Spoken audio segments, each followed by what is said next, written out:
Halo teman-teman, gue Pacipo FC, dan di video kali ini gue mau kasih tahu kalian beberapa alat gratis yang wajib dimiliki oleh setiap pembuat konten, terutama buat kalian yang baru mulai dan budgetnya masih pas-pasan. Tenang aja, alat-alat ini powerful banget dan bisa banget ningkatin kualitas konten kalian.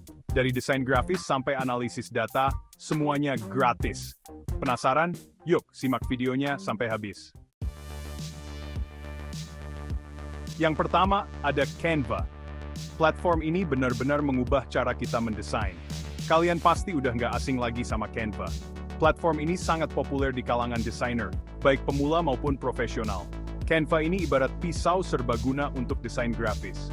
Dengan berbagai alat dan fitur yang tersedia, kalian bisa membuat berbagai jenis desain dengan mudah. Mau bikin thumbnail YouTube yang menarik? Bisa! Canva menyediakan berbagai template yang bisa kalian gunakan dan modifikasi sesuai kebutuhan. Mau bikin banner Instagram yang kekinian? Bisa banget. Dengan Canva, kalian bisa membuat desain yang eye-catching dalam hitungan menit. Bahkan, Canva juga bisa buat bikin presentasi, poster, undangan, dan masih banyak lagi. Pilihan template yang tersedia sangat beragam dan bisa disesuaikan dengan berbagai kebutuhan.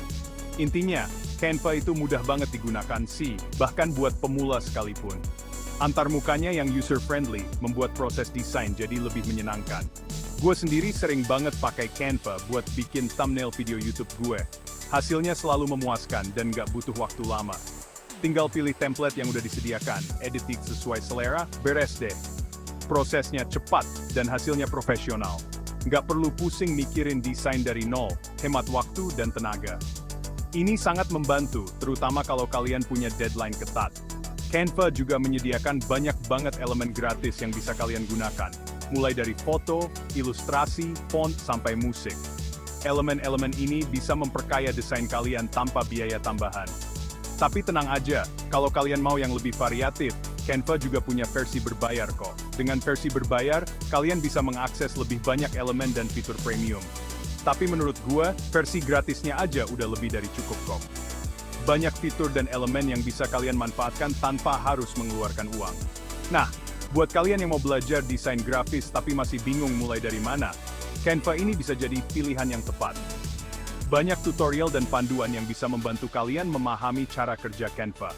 Gampang dipahami, fiturnya lengkap, dan yang paling penting, gratis. Jadi tunggu apa lagi? Yuk, mulai eksplorasi kreativitas kalian dengan Canva sekarang juga. Lanjut ke alat kedua, yaitu Audacity.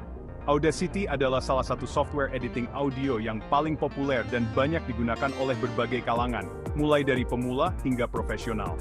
Nah, kalau kalian sering ngedit audio, misalnya buat podcast atau voice-over video YouTube, Audacity ini wajib banget kalian punya. Software ini sangat membantu dalam menghasilkan kualitas audio yang baik. Audacity ini wajib banget kalian punya. Proses instalasinya juga sangat mudah dan cepat. Kalian bisa langsung mulai menggunakannya setelah diunduh. Audacity adalah software editing audio gratis yang fiturnya nggak kalah sama software berbayar. Bahkan, beberapa fitur di Audacity lebih unggul dibandingkan software berbayar lainnya. Di Audacity, kalian bisa merekam suara, mengedit audio, menambahkan efek suara, sampai membersihkan noise yang mengganggu. Fitur-fitur ini sangat berguna untuk berbagai kebutuhan editing audio. Gue sendiri pakai Audacity buat ngedit rekaman podcast gue. Dengan Audacity, gue bisa menghasilkan podcast dengan kualitas suara yang jernih dan profesional. Gue bisa dengan mudah ngilangin suara yang nggak sengaja terekam, atau suara motor lewat yang tiba-tiba nongol.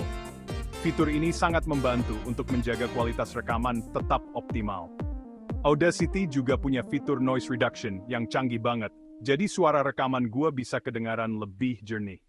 Fitur ini sangat penting untuk menghilangkan suara latar yang tidak diinginkan. Meskipun tampilannya sederhana, tapi Audacity punya fitur yang lengkap dan powerful banget. Kalian bisa mengedit beberapa track sekaligus, menambahkan berbagai efek, dan masih banyak lagi. Awalnya mungkin agak bingung cara pakainya, tapi tenang aja, di YouTube banyak banget tutorial Audacity yang bisa kalian tonton. Tutorial-tutorial ini sangat membantu untuk memahami berbagai fitur dan cara penggunaannya. Intinya, Audacity ini cocok banget buat kalian yang butuh software editing audio gratis, tapi nggak murahan. Dengan Audacity, kalian bisa menghasilkan audio berkualitas tinggi, tanpa harus mengeluarkan biaya besar. Nah, buat kalian yang suka live streaming atau bikin video tutorial, OBS Studio ini wajib banget kalian punya. OBS Studio adalah software perekaman dan streaming gratis yang lagi hits banget di kalangan YouTuber dan streamer. Dengan OBS Studio, kalian bisa merekam layar komputer, webcam, dan suara secara bersamaan. Kalian juga bisa menambahkan overlay, transisi, dan efek-efek keren lainnya untuk bikin live streaming atau video kalian jadi lebih menarik. Gua sendiri pakai OBS Studio buat live streaming game di YouTube. Gua bisa nampilin layar game gua, webcam gua, dan chat dari penonton secara langsung. OBS Studio juga punya fitur virtual camera, jadi gua bisa pakai OBS Studio sebagai webcam virtual di aplikasi lain seperti Zoom atau Google Meet. Meskipun awalnya agak ribet pengaturannya, tapi OBS Studio ini worth it banget buat dipelajari. Banyak banget tutorial OBS Studio di YouTube yang bisa kalian tonton. Selanjutnya ada DaVinci Resolve. Ini dia nih, software editing video gratis yang fiturnya nggak kalah sama software editing video profesional berbayar. DaVinci Resolve punya segudang fitur canggih, mulai dari basic editing, color grading, visual effects, sampai audio editing. Gue sendiri pakai DaVinci Resolve buat ngedit video YouTube gue. Gue bisa dengan mudah motong-motong video, nambahin transisi, ngaturin warna, dan masih banyak lagi. DaVinci Resolve juga punya fitur motion graphics yang bisa bikin video kalian jadi lebih hidup. Meskipun fiturnya lengkap banget, tapi DaVinci Resolve ini mudah banget digunakan kok. Kalian bisa belajar DaVinci Resolve dari tutorial-tutorial gratis yang banyak tersedia di YouTube. Intinya, DaVinci Resolve ini cocok banget buat kalian yang mau bikin video dengan kualitas cinematic tanpa harus ngeluarin duit banyak. Terakhir, ada Google Analytics. Ini adalah alat yang sangat powerful untuk memahami audiens kalian. Google Analytics ini penting banget buat kalian yang serius ngembangin channel YouTube atau platform konten lainnya.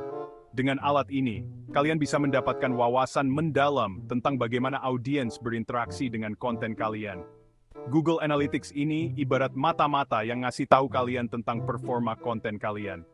Kalian bisa melihat metrik seperti jumlah penonton, durasi tontonan, dan tingkat retensi penonton. Kalian bisa tahu berapa banyak orang yang nonton video kalian, dari mana mereka berasal, berapa lama mereka nonton, dan masih banyak lagi. Misalnya, kalian bisa melihat dari negara mana penonton kalian berasal, atau perangkat apa yang mereka gunakan untuk menonton video kalian. Data-data ini penting banget buat kalian, supaya kalian bisa tahu konten apa yang disukai sama audiens, dan gimana caranya ningkatin performa konten kalian di masa depan. Dengan memahami data ini, kalian bisa membuat konten yang lebih relevan dan menarik bagi audiens kalian. Gue sendiri rutin ngecek Google Analytics buat ngelihat performa video-video gue. Setiap minggu, gue selalu meluangkan waktu untuk menganalisis data ini. Dari Google Analytics, gue bisa tahu video mana yang paling banyak ditonton, dari mana traffic gue berasal, dan demografi penonton gue. Misalnya, gue bisa tahu usia dan jenis kelamin penonton gue, serta minat mereka. Data-data ini gue pakai buat ngembangin strategi konten gue, supaya channel YouTube gue bisa terus berkembang. Dengan data ini, gue bisa merencanakan konten yang lebih baik dan lebih sesuai dengan keinginan audiens gue. Intinya, Google Analytics ini penting banget buat kalian yang mau jadi content creator yang sukses. Dengan memahami data dari Google Analytics, kalian bisa membuat keputusan yang lebih baik dan lebih tepat sasaran untuk konten kalian. Jadi, jangan ragu untuk mulai menggunakan Google Analytics dan kenali audiensmu lebih dalam lagi. Nah, itu dia tadi, 5 alat gratis yang wajib dimiliki oleh setiap pembuat konten. Ingat, alat-alat ini powerful banget dan bisa banget ningkatin kualitas konten kalian. Jadi tunggu apa lagi? Langsung aja cobain alat-alatnya dan rasakan sendiri manfaatnya. Terima kasih sudah menonton. Jangan lupa like, comment, dan subscribe untuk konten menarik lainnya. Sampai jumpa di video berikutnya.